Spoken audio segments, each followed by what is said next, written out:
we're going to look at bars 9 to the end of Jumping Bean. So I'm assuming that you've already worked through the tutorials for the earlier part of the piece. So the good news is that there's lots of material you would have already covered here. Okay, so if I play you from bar 9, I think you're going to recognise it.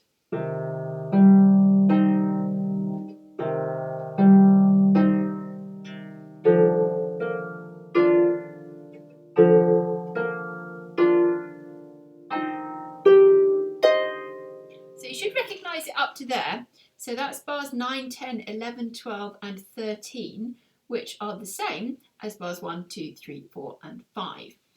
Okay, so in bar 14, we change a little bit. So remember in the first half of the piece, when we went up the octave, we got this twice. Well, that doesn't happen this time around. We're just going to have it once. And then what happens is with your right hand, your second finger is on the C above middle C, and your thumb is next door. And you're going to do this.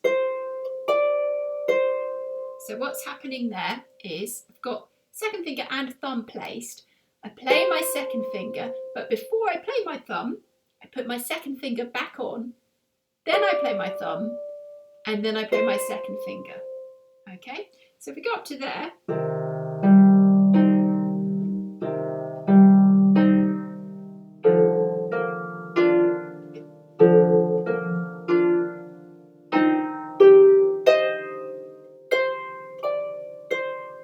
okay, so that's as far as we've got. Now we've just got 2 bars left. And I should say that through the bit that we were just playing, there's a crescendo, so we're getting nice and loud.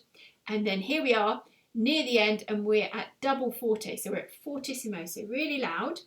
And we're just going to use our second fingers with both hands. So second finger of the right hand going on G. So here's my middle C here. So it's not the G above that, it's the one above that. And then with my left hand going on the G above middle C. And we're just going to come down step by step, just using our second fingers. Until we get to the C at the end. So starting on G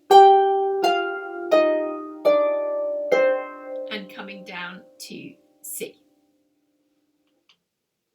And if you listen to the recording of the whole piece, that will really, really help you in terms of fitting everything together. So I always strongly recommend that.